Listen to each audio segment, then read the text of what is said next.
Hi ನಮಸ್ಕಾರ, ನಾನು ನಿಮ್ಮ ಪ್ರೀತಿಯ thriller Manju. Gangs of UK.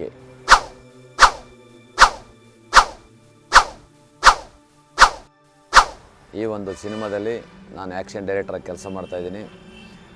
Ravi Srivatsa ಅವರು ಡೈರೆಕ್ಷನ್ ಮಾಡ್ತಾಯಿದ್ದಾರೆ.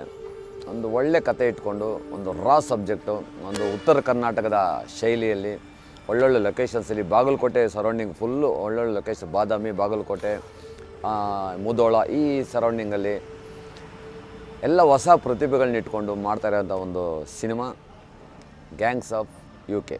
ಕಾನ್ಸೆಪ್ಟ್ ಇರೋದ್ರಿಂದ ಆ್ಯಕ್ಷನ್ಸ್ಗೂ ಒಳ್ಳೆ ಒತ್ತಿದೆ. ಸೊ ಆ್ಯಕ್ಷನ್ಸ್ನ ನಾನು ನ್ಯಾಚುರಲ್ ಸ್ಟೈಲಲ್ಲಿ ಕಂಪೋಸ್ ಮಾಡ್ತಾಯಿದ್ದೀನಿ.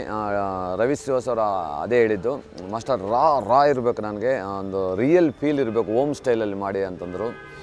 ಸೊ ಈ ಕತೆಗೆ ತಕ್ಕ ಹಾಗೆ ಎಲ್ಲ ಹೊಸ ಆರ್ಟಿಸ್ಟ್ ಆಗಿರೋದ್ರಿಂದ ಒಂದು ರಿಯಲ್ ಫೀಲ್ ಇಟ್ಕೊಂಡು ಆ್ಯಕ್ಷನ್ಸ್ ಕಂಪೋಸ್ ಮಾಡ್ತಾಯಿದ್ದೀನಿ. ಆಲ್ರೆಡಿ ಒಂದು ಆ್ಯಕ್ಷನ್ ಮುಗಿದಿದೆ. ಇವತ್ತಿಂದ ಕ್ಲೈಮ್ಯಾಕ್ಸ್ ಮಾಡ್ತಾಯಿದ್ದೀನಿ, 3 ದಿನ. ಕ್ಲೈಮ್ಯಾಕ್ಸ್ ಕೂಡ ಒಂದು ಡಿಫ್ರೆಂಟ್ ಕಾನ್ಸೆಪ್ಟಲ್ಲಿ ಹೋಗುತ್ತೆ. ತುಂಬಾ ಸ್ವಲ್ಪ ವೈಲೆನ್ಸ್ ಟಚ್ ಇದ್ರೂ ಒಂದು ಒರಿಜಿನಲ್ ಆ್ಯಕ್ಷನ್ಸ್ಗೆ ಒತ್ತು ಜಾಸ್ತಿ ಇದೆ. ಸೊ ಚೆನ್ನಾಗಿ ಬರ್ತಾಯಿದೆ ಗ್ಯಾಂಗ್ಸ್ ಆಫ್ UK ಈ ಸಿನಿಮಾ. ಸ್ಕ್ರಿಪ್ಟಿಂದ ಹಿಡಿದು ಡೈಲಾಗ್ಸ್ ಕೂಡ ಸ್ವಲ್ಪ ಹೇಳೋದು ನನಗೆ, ಎಲ್ಲ ರಿಯಲ್ ಡೈಲಾಗ್ಸು, ಎಲ್ಲ ಒಂದು ಒರಿಜಿನಲಾಗಿ ಮಾತಾಡಿದ್ರೆ ಹೇಗಿರುತ್ತೆ ಆ ಥರ ಡೈಲಾಗ್ಸು. ಈಗ ಸೀನ್ ಬಿಫೋರು ಲೀಡ್ ಸೀನ್ಸಲ್ಲೆಲ್ಲ ಇರುತ್ತೆ, ಮಾಡ್ತಾ ಇರ್ತಾರಲ್ಲ, ಸೊ ಆ ಥರ ಒಂದು ಡೈಲಾಗ್ಸ್ ಇದೆ. ತುಂಬ ಚೆನ್ನಾಗಿದೆ. ಗಿರಿಯವರು ಒಳ್ಳೆ ಅದ್ಭುತವಾದಂಥ ಒಂದು ಕ್ಯಾಮ್ರಾಮನ್. ರವಿ ಶ್ರೀವತ್ಸ ಅವರು ಡೈರೆಕ್ಷನ್, MS ರಮೇಶ್ ಅವರು ಡೈಲಾಗ್ಸ್, ಎಲ್ಲ ಹೊಸ ಆರ್ಟಿಸ್ಟ್ಗಳು. ಆರ್ಟಿಸ್ಟ್ ಸೈಡಲ್ಲಿ ಮಾತ್ರ ಹೊಸ ಪ್ರತಿಭೆಗಳಿದ್ದಾವೆ. ಮಿಕ್ಕಿದ್ದೆಲ್ಲ ಟೆಕ್ನಿಕಲ್ ಟೀಮ್ ಎಲ್ಲ ಸ್ಟ್ರಾಂಗ್ ಆಗಿದೆ.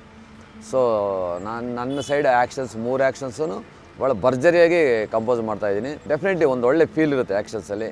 ಈ ಸಿನಿಮಾ ನಮ್ಮ ಜನತೆಗೆ ಇಷ್ಟ ಆಗುತ್ತೆ. ನಮ್ಮ ಕನ್ನಡ ಕಲಾಭಿಮಾನಿಗಳು ಈ ಸಿನಿಮಾನ ಗೆಲ್ಲಿಸಿ, UK ಅಂದರೆ ಉತ್ತರ Karnataka, so gangs of UK ಅಂತ ಇಟ್ಟಿದ್ದಾರೆ ಟೈಟ್ಲು. ಒಂಥರ ಡಿಫ್ರೆಂಟ್ ಆಗಿದೆ. ಸೊ ಈ ಸಿನಿಮಾನ ಗೆಲ್ಲಿಸಿ ಈ ಸಿನಿಮಾಗೆ ಸಪೋರ್ಟ್ ಮಾಡಿ ಅಂತ ಹೇಳ್ತಾ, ಥ್ಯಾಂಕ್ ಯು ಸೊ ಮಚ್. ಜೈ ಹಿಂದ್, ಜೈ ಕರ್ನಾಟಕ.